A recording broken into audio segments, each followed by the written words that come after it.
Mwaramutse neza nshuti z'urubuga hakurya y'ubuzima. Uhoraho abahe umugisha abarinde, Uhoraho abahe umugisha abamurikishirize mu maso he abagirire neza, Uhoraho abahe umugisha abarebe neza abahe amahoro.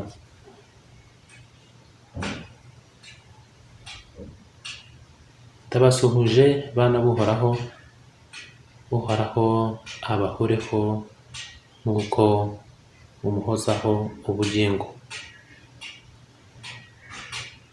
Ndabasuhuje namwe bana b'umubi, Uhoraho abahozeho imbabazi ze kuko mutazi ibyo murimo.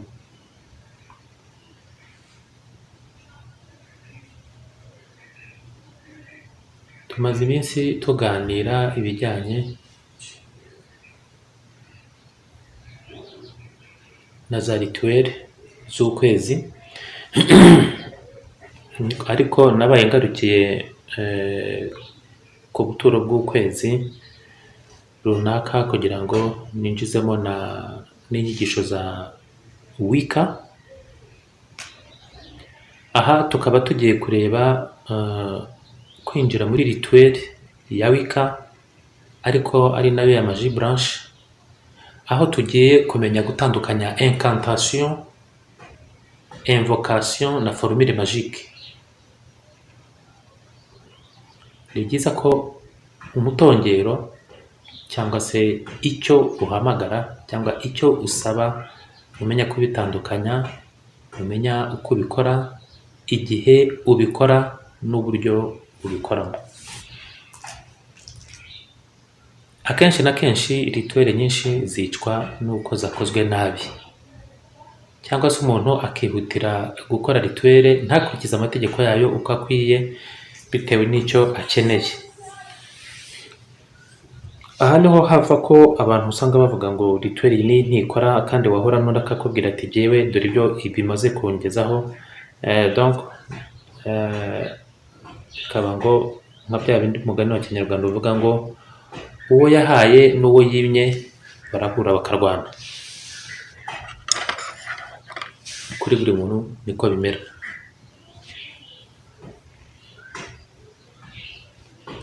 Muri incantation za wika twabanza tukareba igisobanuro cya incantation.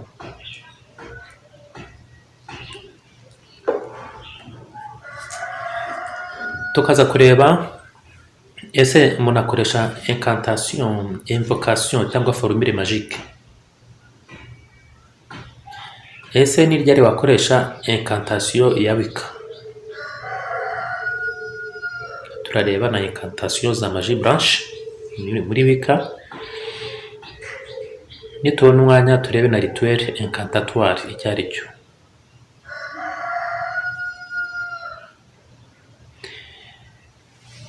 Ubundi incantation ni nk'isengesho uvuga mu gihe cya rituweli ya magie blanche cyangwa ya magie ya wika.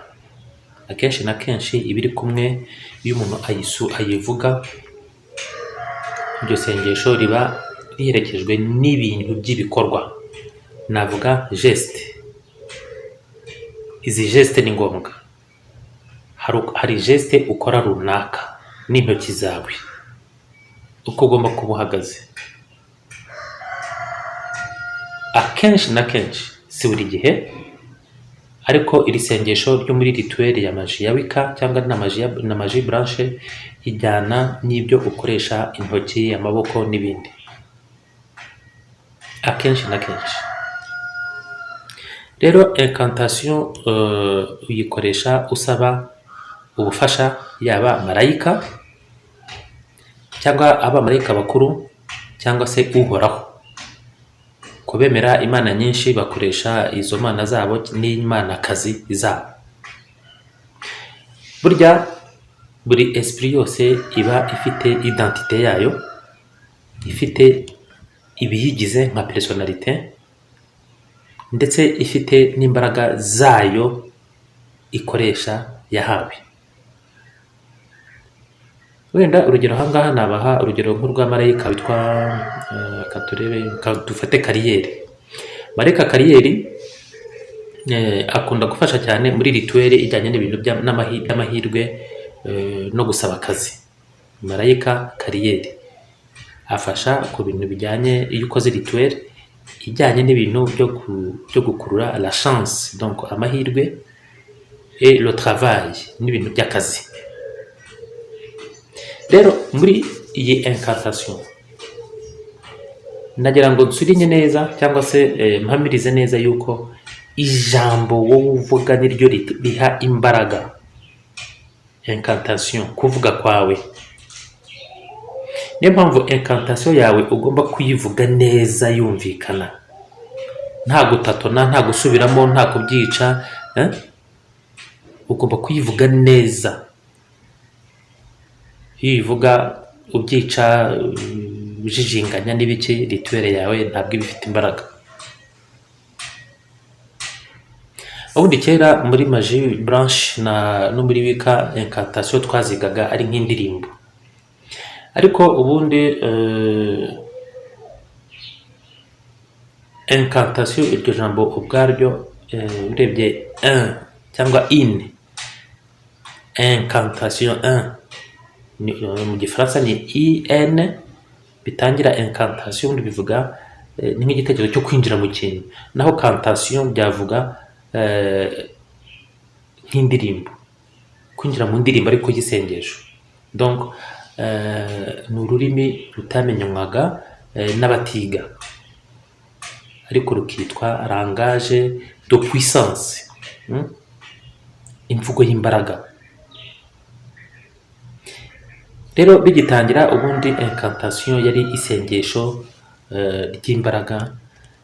Hanyuma rero uko ibihe byagiye biza, hariho abagiye bashaka kugira ngo babihindure kugira ngo abantu benshi babashe kubyumva, ariko muri grimoire za kera zashyizweho n'abametre bakuru cyane bo muri magie yo hejuru, hari za incantation zikomeye cyane zifite imbaraga cyane umuntu akoresha udashobora gukoresha uko wiboneye, ngo nuko ngo babigusobanuriye nuko wabisomye mu bitabo, cyangwa ngo wagiye kuri Google ngo wagugurinze, cyangwa ngo wagiye kuri YouTube. Bavandimwe, uzajya kuri YouTube usanga umuntu aravugaho ibintu, ubikurikize wikururire ikibazo utabishaka.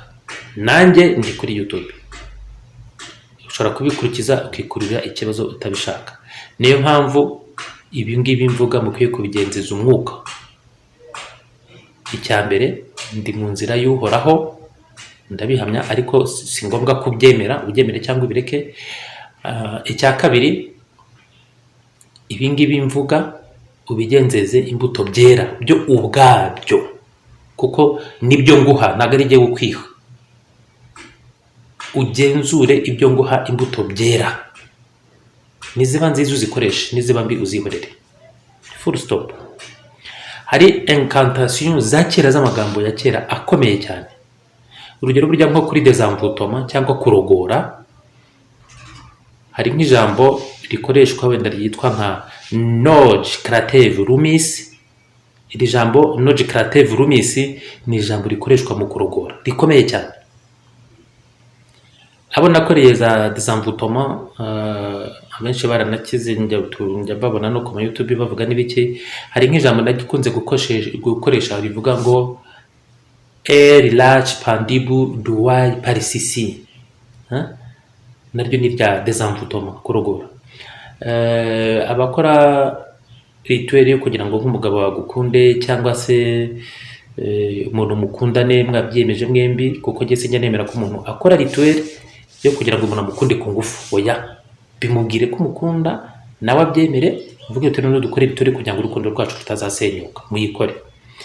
Rero nka incantation ikomeye cyane iri mu za mbere nivuga ngo Gita Vux Kens. Gita Vux Kens niyo ukoresha mu by'urukundo. Iy'amahirwe n'akazi wakoresha iyitwa ivuga ngo zur vomek ni just, zur vomek ni just cyangwa vomech ni just, ariko ni zur vomek ni just. Izi ngizi wenda ni urugero nshatse gutanga. Murumva nk'iyi ngiyi ya desenvolupement logicative rumis iri mu kirimi cy'ikilatini. Hari n'igihe bavaga muri ikindi kirimi utamenye ukuntu, tuzagira tubereba ibyo ari byo. Izi ni zashyizweho n'abametere bo mu rwego rwo hejuru. Iyo niyo urebye muri clavicle de Salomon original iriya nimero ya mbere, izi ngizi uzisangamo n'izindi nyinshi, ariko ugenda ufatamo inkenya za ngombwa. Ahandi nanone unakoresha wenda nk'iyo kurogora iyi logicative rumis, nugenda ukavuga ngo urihagarariye, uvuye mu gacupa, uvuye mu bagore, uvuye mu gutongana, uvuye mu biki, ugahagarara ngo logicative rumis, ibyo ngibyo nta hantu bizavana naho bizajya, ntabwo uzi n'ibyo urimo. Hari inzira ya purification ugomba kubanza gukora, ugapurifiya ahantu uri, ugategura ameza ugiye gukoreraho rituwere cyangwa se agatuti cyangwa se uruziga cyangwa iki, hanyuma ugakora ibintu byawe proprement, donc uri propre, usukuye kandi uteguye mu mutwe. Ndabona umuntu arimo yigendera ugatangira ngo jitavux kems, ibyo ngibyo ntabwo bihuriye. Wajya gusaba akazi ukagenda uko yiboneye, wahagira ngo zur vomek ni just, zur vomek, reka yo zur vomek ni just yawe nta kintu iri bumare.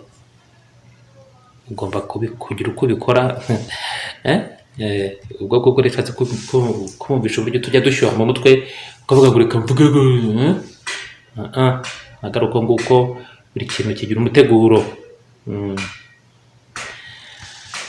Hanyuma rero incantation muri kino gihe zagiye ziba simplifiye, abantu bakazoroshya kugira ngo abantu bagende bazigeza ku bandi. Abamaje, donc abakora amaji, abadruide n'abashaman bagiye bazoroshya kugira ngo abantu muri maji branche babashe kuzimenya. Ariko noneho gutangira kwiga maji branche cyangwa se yirwanaho muri buno buzima ukoresheje imbaraga uhoraho yashyize mu isanzure, njyewe sinabyita maji branche, mvuga gukoresha imbaraga uhoraho yaduhaye ziri mu isanzure kandi zirahari kandi zirakora. Ni ngombwa ko wahera kuri za formule za kera zifite imbaraga, ukazagenda wumva uko zifite imbaraga, hanyuma ukazashyiraho na formule yawe nawe ukazayegereranya na ya yindi, nibwo umenya aho wibeshyeye, cyangwa se uburyo gufata ibintu ukabisimplifiye uko ubonye nta kintu bimara. Ikindi rero ni ngombwa yuko formule cyangwa incantation ugiye gukoresha uyifata mu mutwe kugira ngo uze kuyivuga utibeshya, kuko iyo uyivuze ukibeshya ukongera ugasubiramo n'ibiki utatona, niba ari marayika uhamagara aravuga ati uyu nguyu reka mbiretse abanze yitunganye, ntabwo yari yajya mu mwanya neza. Hanyuma rero ushobora kuba utajya ubasha gufata mu mutwe. Nabonye abantu b'iki gihe sinzi ibyo barwaye, ariko gufata mu mutwe byarabananiye. Noneho yifata uyandike ku rupapuro ku buryo utangira rituwere uyifite, waba uri mu ruziga, waba ukorera ku meza yawe cyangwa n'ahandi, ku buryo igihe cyo kuyivuga uza kuyisoma neza nta kwibeshya. Ni ibintu byantangaje kuba wabwira umuntu uti subiramo kano kantu inshuro 21, agahita akubwira ngo none se ndabwirwa n'iki ko ari 21, ni ubibare ngo none se ngo ndayivuga ngo nanabara, ni ngo ntabwo nabishobora. Ukumva harimo ikibazo gikomeye cyane. Abantu mu mutwe tumaze kwangirika mu buryo bukomeye. Ushobora no kubarira ku ntoki zawe, ushobora no kugenda ufata akabuye kamwe ukavuga ukakajugunya, ukavuga ukakajugunya, twashira ukamenya ko twarangiritse. Karagaciyemo rero.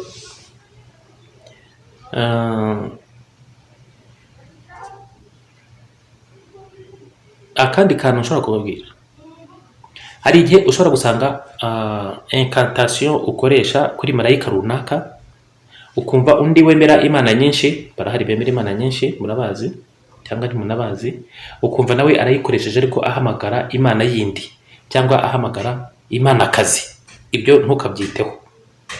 We niyo nzira ye y'imyemerere, wimucira urubanza, ntuzi ibyo yemera aho biva, ntuzi aho bijya, wereba ibyawe. Tujye twirinda gucirana imanza. Ahangaha impamvu ya incantation iba ikoreshejwe ni intention, icyo ushaka, niyo mpamvu ikoreshejwe. Naho kuba we ayikoresheje ku mana runaka cyangwa se ku mana kazi runaka, biramureba, wowe kora ibyawe. Akenshi incantation ikunda kuvugwa rimwe cyangwa inshuro eshatu, ariko akenshi burya incantation nziza nivuzwe inshuro zigera kuri eshatu, kuko ibi ngibi bituma ushobora gutuma marayika akwitaho cyangwa se undi uyoherejeho, undi mwuka ari wo wose. Nibura inshuro eshatu, guhera ku nshuro eshatu biba ari sawa, ariko inshuro imwe ntabwo ari byiza.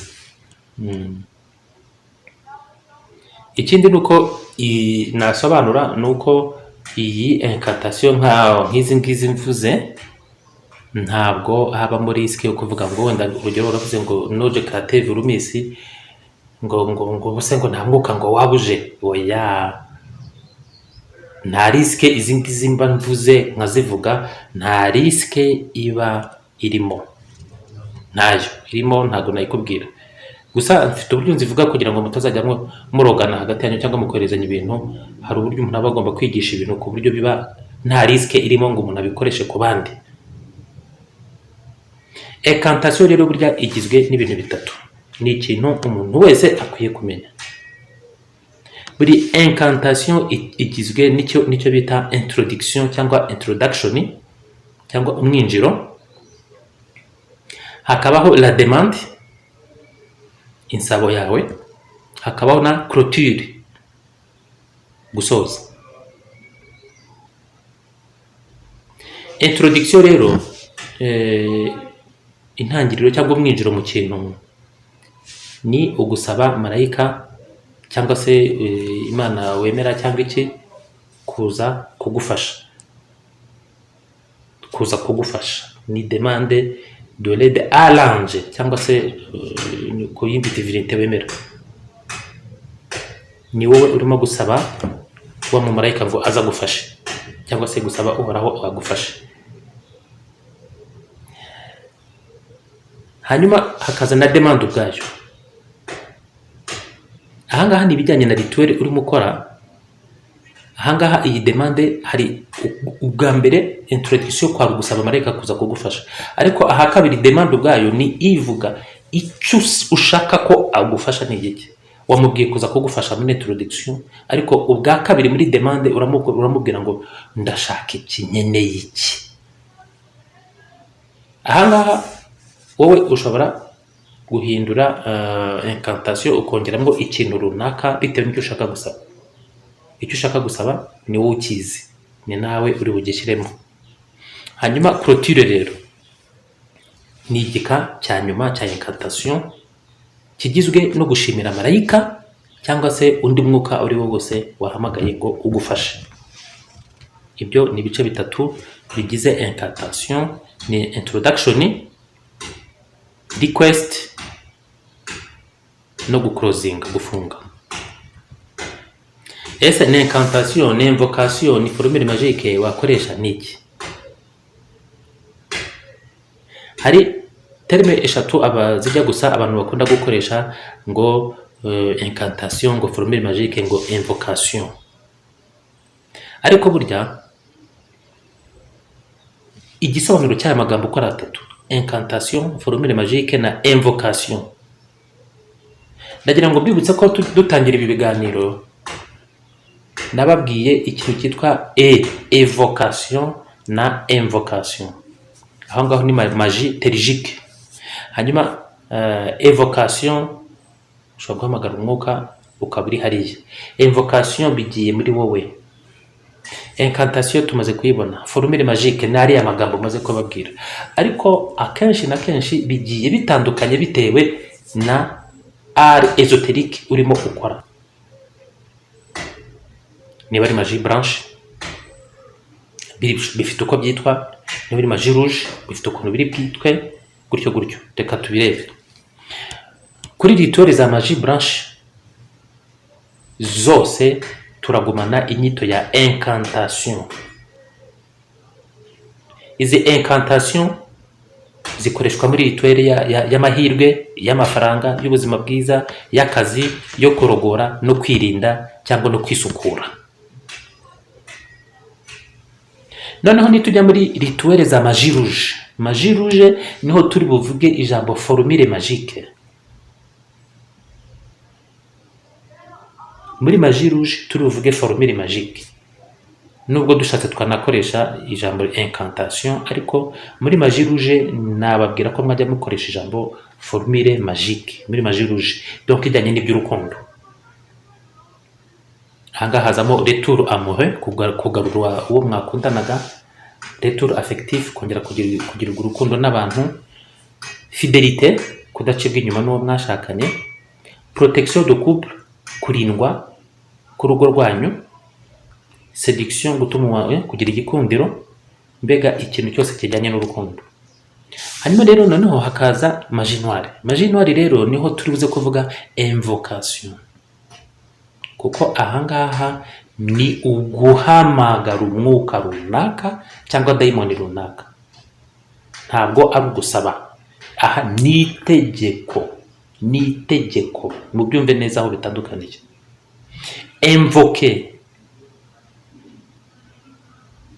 Invoquer harimo sens ya ordre.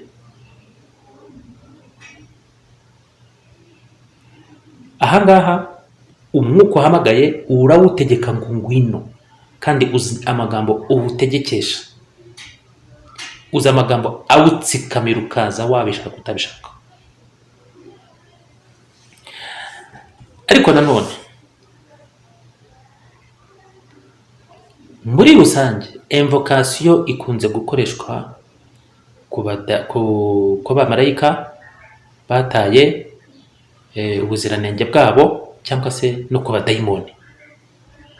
Ahangaha ndagira ngo mbabwire yuko ntimukajye mwibeshya yuko abamarayika bose batarinze ubuziranenge bwabo, ntimukibeshye ko bose babaye abadayimoni. Never. Ibyo ngibyo nta hantu bihuriye. Hari ababaye babi barabyimizira abadayimoni nyine nibyo. Hari abandi bagumye hariya baravuga bati twatakayemo, twaguyemo, ariko ntabwo turi bujye kurwanya Uhoraho. Abo bari mu kindi gika, bafite ahandi bari. Icyo kintu mujye mukimenya. Bafite aho barindishirijwe iminyururu y'umwijima ukomeye cyane y'icuraburindi. Baharindishirijwe kugira ngo ni nabo bisabiye kuguma aho ngaho. Muribuka ko nigeze kubabwira marayika uhagaze mu kirere umaze we yarazi ko ibinyejana 11 n'ibishira zababarirwa.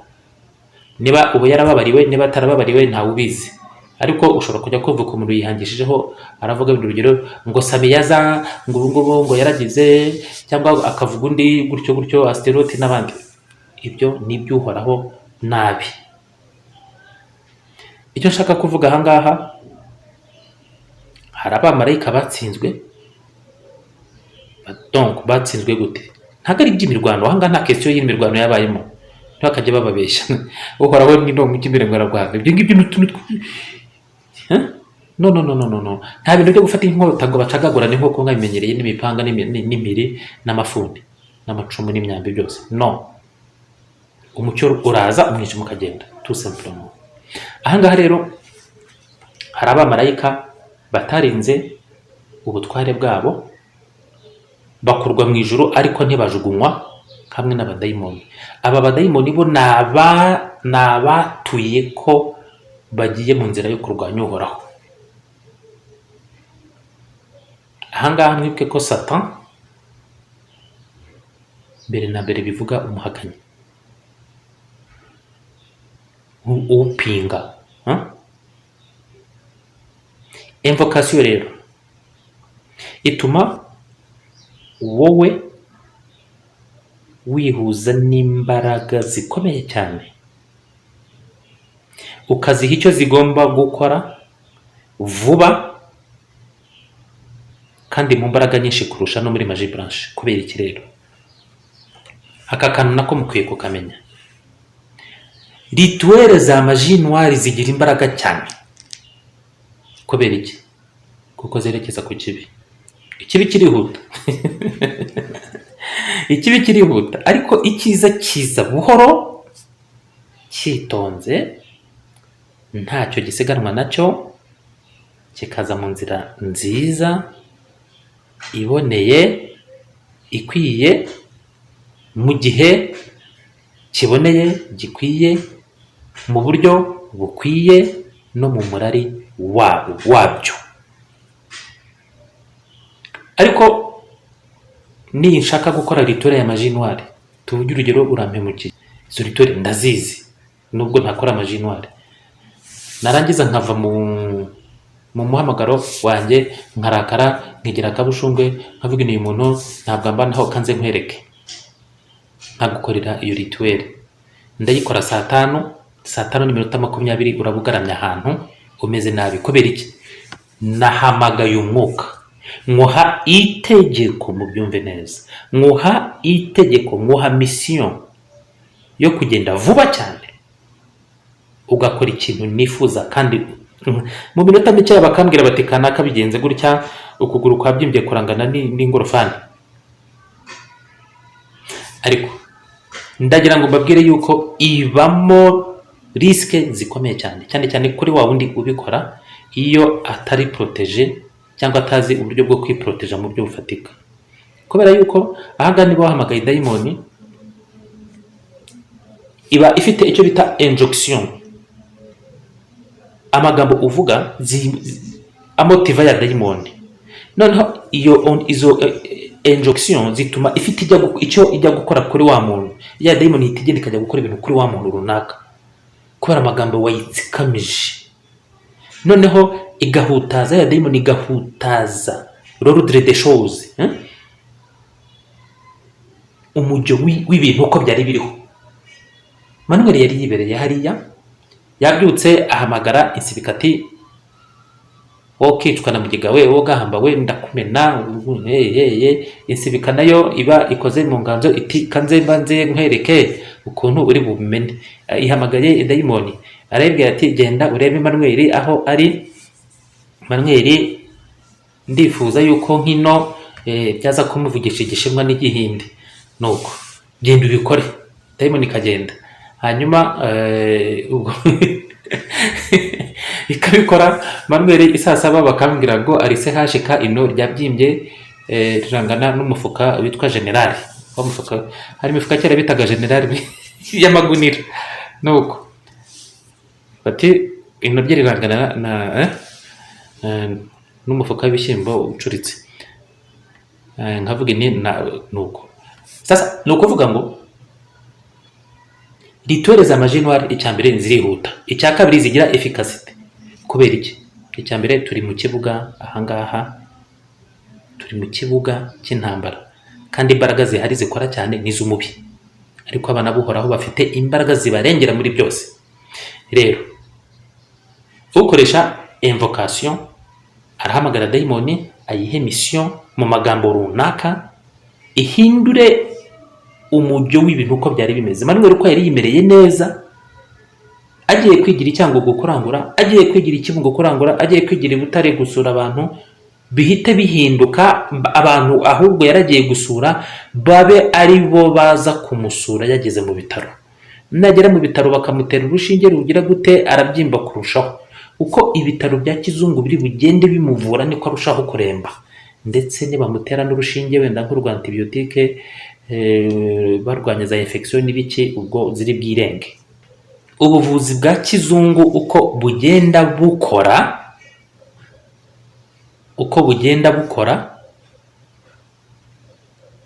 kuri Manuel, niko ari burusheho kuremba. Rero njyewe nkayansibika yohereje ya dayimoni, niba ntazi kwirinda kubanza gukora protection yanjye bwite, ya dayimoni nanjye irantera. Ishobora no kumbeshya ngo yagiye ikaguma aho ngaho ikaza kunigagura. ariko niba nzi kwirinda neza ya demoni ndayitegeka igende ihindure umujyo w'ibintu, l'ordre des choses, uko ibintu byagombaga kugenda mu buzima bwa Manuel ibihindukize byose.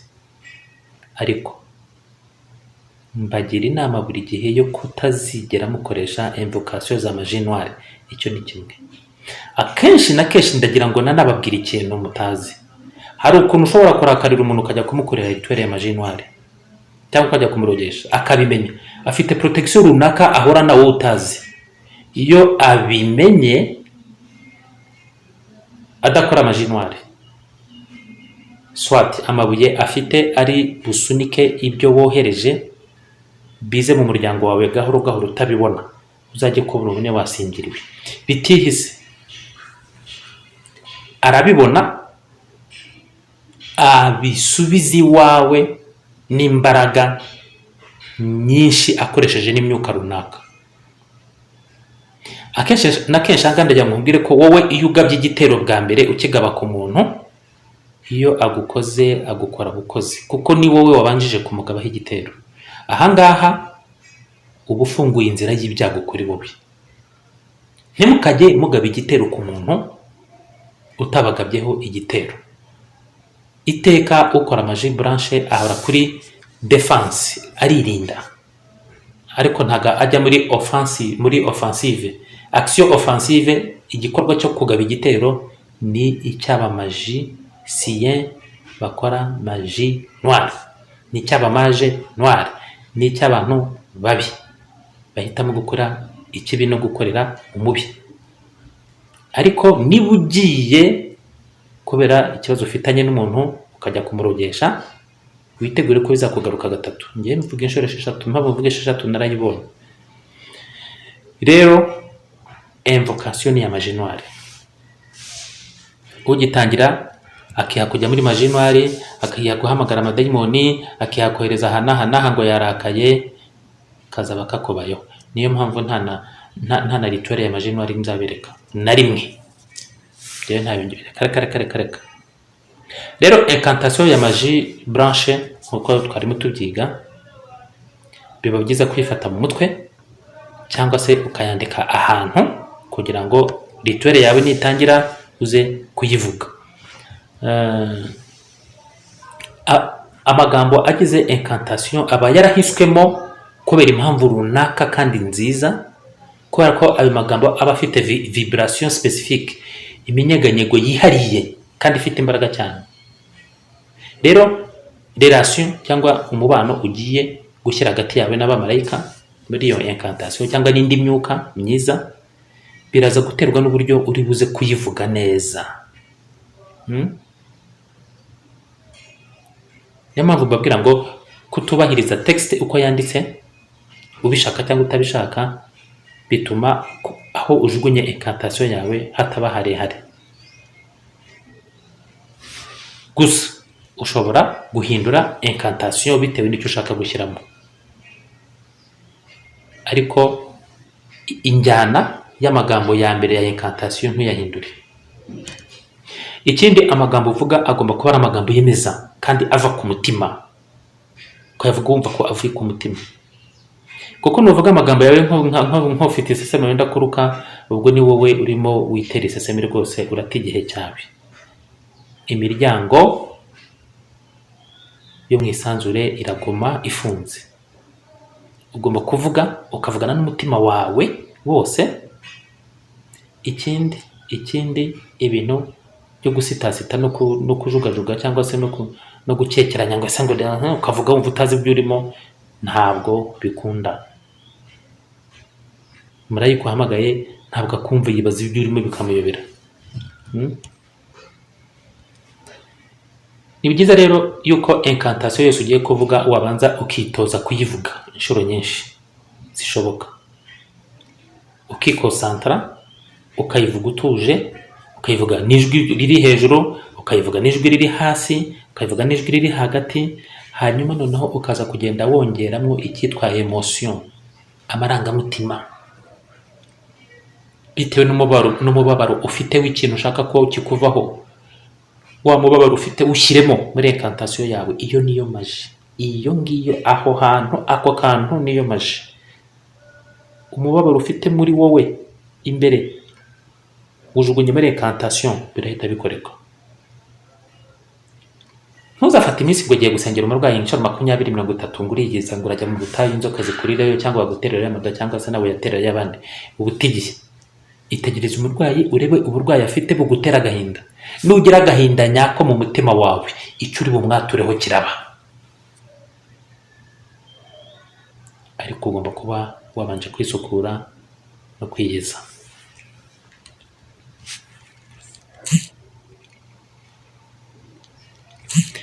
Incantation za magie blanche tugiye kuzireba. Urugero, hari nka incantation pour la chance, incantation y'amahirwe. Uburyo ndi bivugemo ndabivuga mu gifaransa nongera ngivuge no mu kinyarwanda, ariko ugomba kumva uburyo ijwi rihindutse n'uburyo ninjiye ahandi hantu.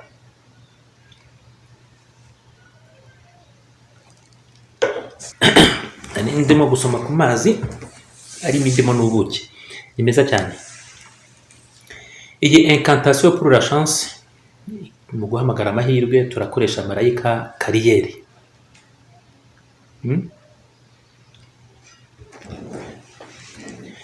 Urabanza ugakurura umwuka, ugatuza, ukirukana ibitekerezo byose bikuzereramo,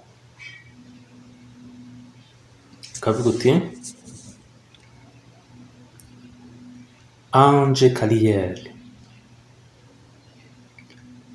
Ange Carrière de lumière et de paix, puissance illuminatrice et glorieuse, j'invoque ta présence afin de te joindre à ma célébration et à me prodiguer tes influences bénéfiques. Je crois en toi et espère en toi et m'en remets à toi. Que les fumées de ce parfait soient à votre attention, le gage de ma reconnaissance et de ma gratitude. Par cette incantation, je te demande humblement d'attirer à moi la chance et la réussite, tant spirituelle que matérielle. Je te remercie de ta présence, Kaliel. Que tes énergies retournent à la terre et aux cieux d'où elles proviennent. Ainsi soit fait. Ngayo burihangana ndumva hari ababyutse babyina bashyizweyo, ariko nanjye ndakorera wundi nuko. Ange Carrière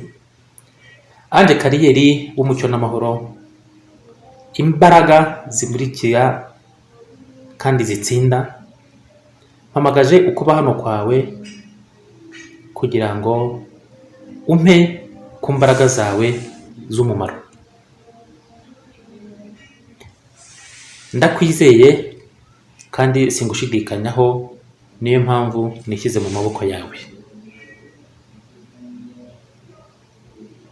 Umwotsi w'imibavu ihumura neza ni wowe nyituye. Ni ikimenyetso cyo kugushimira no kukwereka ko nzi ineza yawe. Kuri iri sengesho ngusabye nciye bugufi kugira ngo uhamagare kuri jyewe amahirwe no gutsinda, haba mu mwuka no mu bifatika. Ndagushimye mu kuba hano kwawe Kariyeri, imbaraga zawe zisubire mu butaka ndetse no mu ijuru aho zituruka. Bibe uko iyo ngiyo nijyanye na chance. Hariho wenda noneho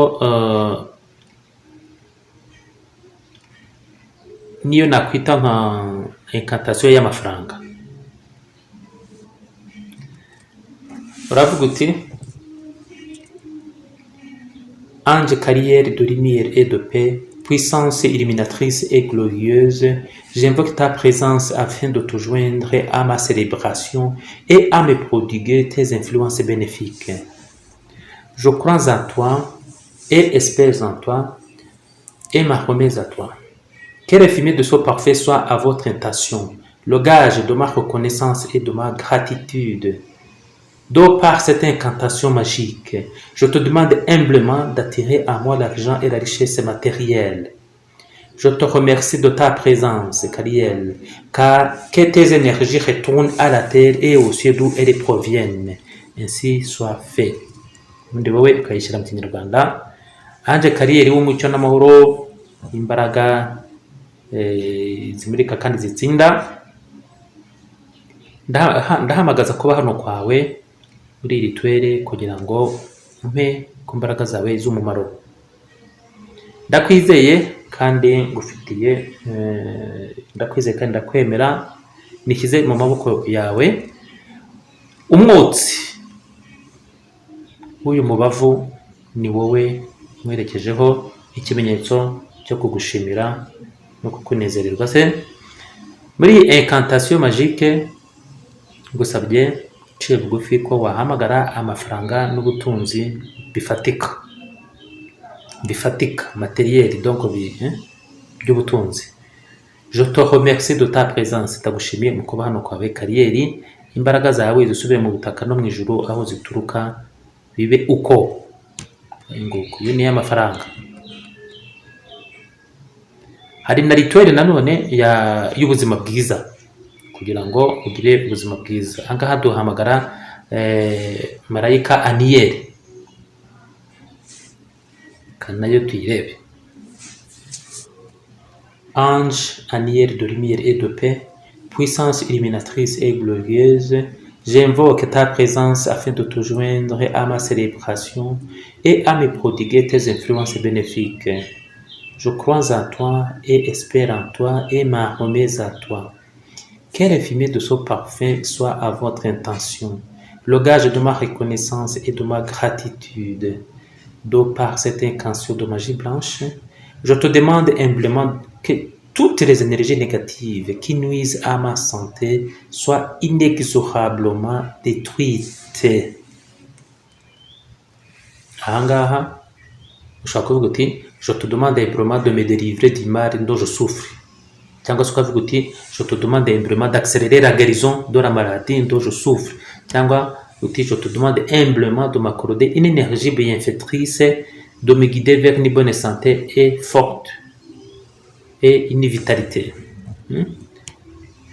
Quand on ukavuga uti je te remercie de ta présence Aniel, que tes énergies retournent à la terre et au ciel d'où elles proviennent. Ainsi soit fait. Ahangaha wavuze uti Ange Aniel w'umucyo n'amahoro, imbaraga n'uburi bimurika kandi bitsinda, mpamagaje kuba hano kwawe muri iri twere kugira ngo umpe ku mbaraga zawe zigira umumaro. Ndakwizeye, ndakwemera kandi nishyize mu maboko yawe. Umwotsi w'ubu bubani ni wowe nawuteguriye nk'ikimenyetso cyo kugushimira no kukwemera. Muri iyi incantation ya magie blanche ndagusaba nciye bugufi yuko imbaraga zose mbi zangiza ubuzima bwanjye zitsindwa ubuziraherezo. Ahangaha ushobora no kuvuga uti muri iyi incantation ya magie blanche ndagusabye nciye bugufi kugira ngo unkize ikibi kimbabaza, ikibi ndwaye. Cyangwa se uti ndagusaba nciye bugufi kugira ngo wihutishe ugukira indwara ndwaye. Cyangwa se ukavuga uti ndagusaba nciye bugufi kugira ngo umpe izindi mbaraga kandi zigira umumaro, zifite umumaro, hanyuma unyobore unyerekeza ku buzima bwiza no ku mbaraga z'umwimerere zifatika. Ukavuga uti rero ndagushimiye Aniel kuba hano kwawe, imbaraga zawe zisubire mu butaka no mu ijuru aho zituruka, bibe bityo cyangwa bibe uko nuko. Wenda reka ushaka no gusaba akazi wavuga kariyeri ukaza gushyiramo gusaba akazi, ariko noneho ushobora no kuba ushaka n'ibindi. Urugero, hano dukoresha, ushobora kuvuga uti ndashaka gukira ibintu bijyanye n'amarozi, barakuroze. Aha dukoresha marayika witwa Damabiya. Damabiya agira imbaraga mu bintu bya protection na desenvoûtement cyane.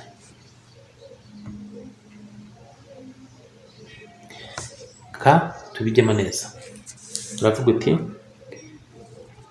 Ange Damabiya de lumière et de paix, puissance illuminatrice et glorieuse, j'invoque ta présence afin de te joindre à ma célébration et à me prodiguer tes influences bénéfiques. Je crois à toi et espère en toi et ma remise à toi. Que le fumée de ce parfum soit à votre attention, le gage de ma reconnaissance et de ma gratitude. Par des énergies solaires, terrestres, astrales et de toutes les puissances, je réduis à néant toute cette magie noire. Ô lumière de la lune, par cette incantation de désenvoûtement, protège-moi désormais nuit et jour. Je te demande humblement une protection contre tous les pièges de l'invisible. Je te remercie de ta présence, Damabiya, que tes énergies retournent à la terre et aux cieux d'où elles proviennent. Ainsi soit fait. Yewe. Nuko marayika Damabiya w'umucyo n'amahoro, imbaraga zitumurikira kandi zitsinda, mpamagaje ukuba hano kwawe muri iri rituel kugira ngo umpe ku mbaraga zawe z'umumaro. Ndakwizeye, ndakwemera kandi nyishyize mu biganza byawe. Umwotsi w'uyu mubavu ni wowe nawugeneye nk'ikimenyetso cyo kukwemera no kugushimira kubw'imbaraga z'izuba. Imbaraga z'izuba ni kubw'imbaraga ziri mu isanzure, par les énergies solaires, terrestres, n'imbaraga ziri hano ku isi, astral, izo mu mwuka, et de toutes les puissances, no mu butware bwazo no mu bushobozi bwazo. Je réduis à néant toute cette magie noire. Mpinduye ubusa iyi magie noire. Ô lumière de la lune, we mucyo w'ukwezi, par cette incantation de désenvoûtement, muri iri sengesho ryo kwirogora, protège-moi désormais nuit et jour. Undinde kuva uyu munsi amanywa ijoro n'amanywa. Plutôt ijoro n'amanywa. Je te demande humblement, ngusabye nciye bugufi, une protection, uburinzi, contre tous les pièges, ku mitego yose y'ibitagaragara. L'invisible ni ukuvuga ikibi kandi kitagaragara. Je te remercie de ta présence, ngushimiye kuba hano kwawe Damabiya, imbaraga zawe zisubire mu butaka no mu ijuru aho zaturutse.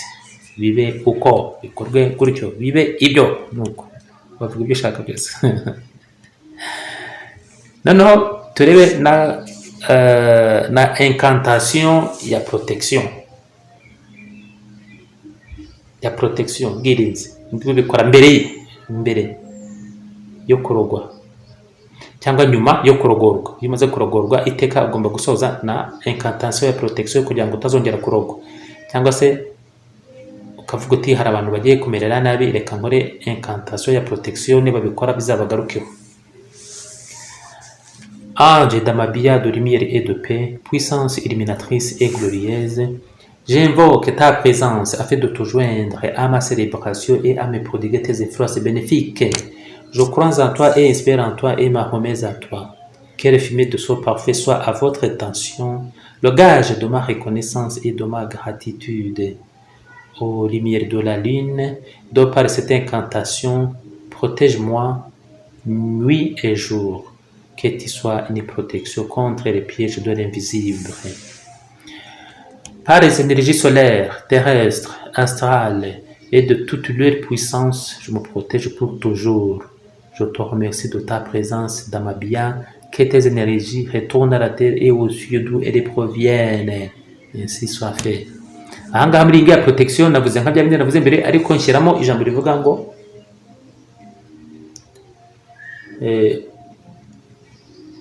que tu sois une protection contre, que tu sois, ni wa mumarayika uvuga, que tu sois une protection contre les pièges de l'invisible, uhinduka uburinzi ku mitego yose y'ibitagaragara, kubw'imbaraga zisanzure, iz'ubutaka, zo mu mwuka, mu butware bwazo, mu bushobozi bwazo, ndirinze ubuziraherezo, pour toujours, ndirinze iteka. Ubundi ugashimira je te remercie de ta présence dans ma bien, gutyo. Ngayo nguko rero, iyo ngiyo nayo ni iya protection. Aha rero nibyo nashakaga kugira ngo mbereke nk'izi incantation zitandukanye ushobora gukora bitagusabye gukora rituel n'ibiki byose, gusa biba byiza ucanye buji y'umweru kandi iri consacré. Wagera kuri protection ufite buji wacana n'ibiki, turaza kureba mu bindi biganiro buji ushobora kugenda ukoresha ku kintu runaka.